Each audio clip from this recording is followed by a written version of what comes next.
All right, Chloe. I can't believe we're coworkers, by the way. Feels good. Congratulations to me, not you. Yes, happy to have you back. It's a pleasure to have this chat with you. I'm just wondering, and I remember the way that you used to react to wins and losses as a player. I mean, you wore a lot of emotion right on your sleeve. Can you do that anymore as a member of a hockey front office? I think it's there at times. I don't think you try to be as open with it, but you definitely get emotional, I think. But as a, in the management side, you have to take more of a big picture approach. But there's some nights it's easier said than done. Right. But, I think as a player, as a coach, you're kind of more connected. You're more involved. You're right there on ice level. We sit a little bit further up, so we get a little bit more back from it, I guess. But it's been that part of it since transitioning to only coaching and the front office has been a challenge at times, but you learn to adapt, I guess, from a player.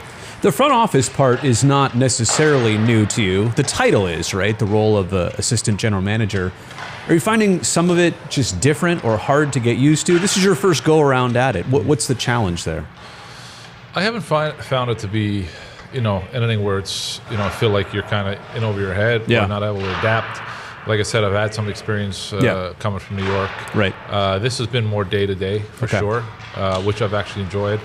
It's kind of, I guess, learning a lot more, growing a lot more in this space, and it has been challenges. But I think overall, just because we have a good balance of the staff we have with Joe Greer's playing background, Joe Will's experience, and Tom Will's experience, or Tom Holy's experience, that you can help lean on too. So that's been great. Do you bring a briefcase to work these days? No briefcase. No, not carrying a briefcase. Anything? Or a Laptop? I take a little, little Sharks backpack. Yeah. I just can't see you walking in like an office guy. You're a hockey guy. I remember when I first came into the league, and Ron Wilson was our first coach. He'd always have that on, going around, and kind of thought it was funny. But now I got one. I'm kind of getting to know Ryan Warsofsky a little bit better. And he was the assistant coach here before. He's not new to any of us, but as a head coach, the youngest head coach in the National Hockey League, I would say, though, he feels like an old soul. Am I accurate there? He feels older, he acts older, way older than the youngest head coach in the NHL. Well, I think he's got a good demeanor in that he has strong confidence in himself. You need that as a young coach in this league because it's a tough league, especially in the situation we're in. And, you get players that are obviously making substantial money. You get high draft picks like Mac and Will. So you got to, you're dealing with a lot there. So you got to have a strong backbone, and Warsaw does. And he's got strong confidence in himself. He's got great conviction in what he wants and how he wants to play. And, when he took over, I think, even right from training camp, he was, as a head coach, you when he walks in a room, you want to know who's in charge. You want to know he's in charge. He knows what he's doing, and he's setting the foundation. And Warsaw's done a really good job there. And he's got a really, he's comfortable with confrontation, which for a young coach sometimes can be hard. But he does a really good job there. He doesn't sweep anything under a rug, and he'll face things head on, and that's important. What's important about this San Jose Barracuda season to you? Obviously, everybody's going to judge and grade where the Sharks are at. What's important about the CUDA?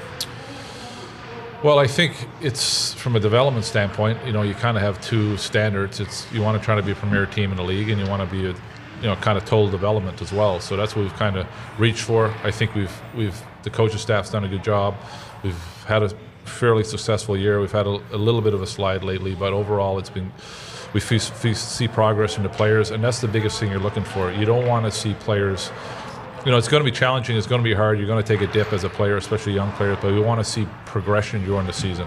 We don't want to see just wait till the off season, then get back to work. It's like we want to make gains during the season. We felt we've seen that from guys, so it's a huge part of it. Obviously, having a right here under the one roof, one building is outstanding and very convenient. You were here when Logan Couture was Calder finalist. I think Jeff Skinner beat him out that year. I was disappointed in that. I was too. So this time around, with Macklin being a front runner, is it important to him or the franchise, or is it important in any way if he wins this or not? Like, we know where he's at. We know he's having a great season. Is the actual recognition important?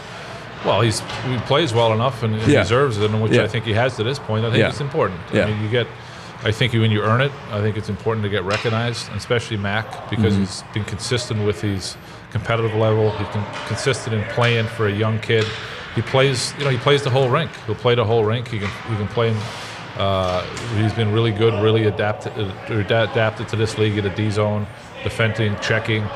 So I think that part of the game has given him an edge, and it'd be important to see that recognized. And then obviously he's elite talent offensively. So to me, maybe he'll be like Nabby. He'll get his own memorial on the wall somewhere. Right. Nabby already predicted that Macklin is next. He'll be the next one. As you and I are recording this, it's the Four Nations break, but the trade deadline right around the corner. Will you be happy when it's said and done? You have a lot of work to do before then. Is that a relief to a front office? Well, I think if you're able to have the deadline you want, gets the work done you need. But we've obviously planted some seeds and put in some work before the deadline. You already made a big trade, some trades, and obviously going back to the Mackenzie Blackwood deal. And, so gathering some more assets, a couple more young prospects. So, some really good players going out, but we were able to. You get good veterans, and it's a good sign that you're getting players that other team wants. So I think for us, it's more about continuing to look, setting ourselves up for this offseason. We want to continue to grow this team and get it there quickly. You were once, as a player, traded on deadline day. Do you see the trend of the NHL, and especially if they're going to take February breaks for Olympics or Four Nations, do you see the trend moving up a little bit? Like, February 1st, it was CC and Granlund to the Stars for a couple draft picks. Is that earlier trade trend going to happen across the league? Well, I think it has. I think it's happened in the last couple of years.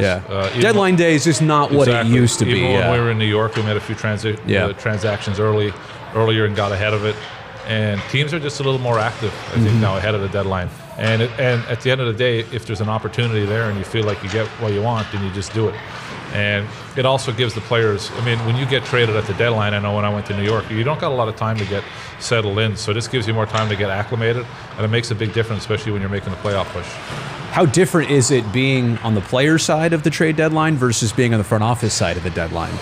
All those same uneasy feelings, It's a little maybe? different. When I got traded, and I felt pretty good most of the time because we were a winning team. Right. We were a winning team and we were making runs, so you knew you were going to add here in San Jose. Right. When I got traded to New York, I had a no-trade clause, so I was kind of in control, so I felt that wasn't a lot of stress. But I think on this side of it, it's very important to take in the players, the player part of it and the human element, because, times there's guys with their wives pregnant. There's times with their, it could be kids involved. And, absolutely. And so it's you want to value that, but also you got to make the moves that's best for the organization. So you try to balance the human side, but also making the moves you need to.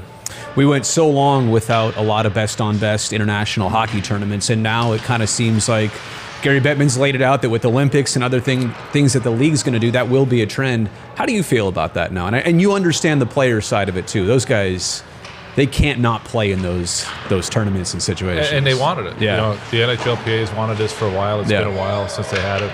Next year again with the Olympics, it'll be exciting. I know the guys really are looking forward to that. And you just see it. Watching this Four Nations, you got the best players across those four countries, and how competitive it is. How competitive they are, and it's just to see the top players compete at that level. Makes the game outstanding to watch. So it's been a great showcase. There's just the one reservation of your best players putting themselves, and I won't mention names, but there have been a few players in this tournament which are going to be out now for a while. There's always kind of that risk. That's literally the only ever downside. There is, and the thing with the NHL players is they're so competitive. If you watch this, they got to go hard. If you watch this tournament, it's almost like 4 or 5 playoff games. And that's challenging. That's hard to watch as an organization. It's really hard if you're a team that's borderline playoffs and you need to go on a run afterwards and you lose a guy or two. It's devastating. So maybe you can push it earlier. But I think it's too good for the game. Do you remember some of the headlines, like about a week or two before this tournament, to say that I wonder if players will take it seriously? Absolutely. I thought it was if this is going to be shinny hockey, is there anyone advertisement? Is there build up to this? And that didn't take long to shut down. So, jeez, it's way better than I expected. I'll be honest. A couple more quick things. Everybody's trying to look at the Sharks and understand where the direction is. Are there tangible mile markers that you see? Like, here we are in late February. What's next? Like, what's the next stepping stone for this team as you see it? Well, I think you're going to see potentially probably some more either additions or subtractions around the deadline. Right. Some of those additions could be called up for the Barracuda. Right. Opportunity to get in, I would say more solidified roles or more opportunity for those guys that come up in prestigious roles. Maybe it's power play, maybe it's a top six. So seeing how they handle that, you'll probably see some of those young guys that have been here and done well, not rushing them in, but giving them an opportunity and a taste. And then, I think our team, I've said this all year, even though we know where we are in the standings, I feel like competitively, most nights we're there. We've lost a lot of leads, which is young teams do. We've lost a lot of one-goal games. At times, we may be a little bit outmanned and overpowered with some of the offensive stuff, but I love our competitive level and what the coach has done, and I feel like that's a real solid sign that you're heading in the right direction. I recently had a chat with Dan Boyle, and he was just kind of assessing the situation from afar and seeing where the Sharks are at. He said the one thing he didn't want guys like Macklin or Will or Colin or Askey to do was to get complacent with the struggles, right? Struggles are part of maybe growing and taking that next step, but he kind of mentioned the word urgency. There's no more room and time. So yes, allow yourself that time as a young guy to like fit in. But urgency to get the team that's a great back. word. Okay. Absolutely. Yeah. It's sometimes, we'll get there. Get there. Okay. How do you do two things at once? How do you say, hey, we need to give this time, but we also want our young guys to not get used to a culture where they don't win as often as they want? I actually think you mentioned the word urgency, Brodie. You're watching my interviews? I keep tabs on So what's wait, going on. I think I might have given him that word. I think so. He agreed with it. Yeah, there you go. So just keeping on your toes. Oh my gosh, this is awkward. You just called me out. I did, but sorry. And you know what? I realized that I said that. Yeah. I gave it to him though. Yeah, he agreed okay. with it. He agreed, but you guys agreed on it, so that's good. This is one of the most awkward interview moments I think I've ever had. All right. I'm just keeping you honest. That's what I'm supposed to do. How do you think the interviews are going? It's been great. Never mind. It's been great. We'll talk about that later. Okay. I'll get on Smitty and Mac. Where were we back to urgency? And the urgency. Okay. And I think there has been, because if you look at their growth over this year, it has been really good. So we'll cut it short.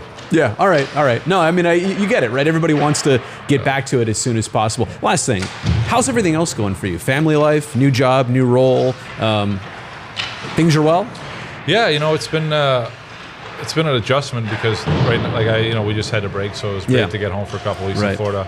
The family, this kind of happened quick, so I've been out here going back and forth, which is not the shortest travel, but we've made it work, and my wife and my kids have been great. Nowadays, it's nice with some of this online technology and websites. They can watch actually all the youth sports live. Right. So I've been able to keep up there with volleyball and hockey and That's tennis. awesome. So we've made it work, and then it's nice that it's San Jose, sort of familiar with the area. So overall, I've loved the job. I've loved being back involved. You're not plowing snow no matter what coast you're on. So got it. That's a good thing. That's the way it used to be. Anything else you want to call me out on or make this even more awkward? No, next time we talk, I'll keep you honest again. Thanks, buddy. Okay, buddy. Thanks.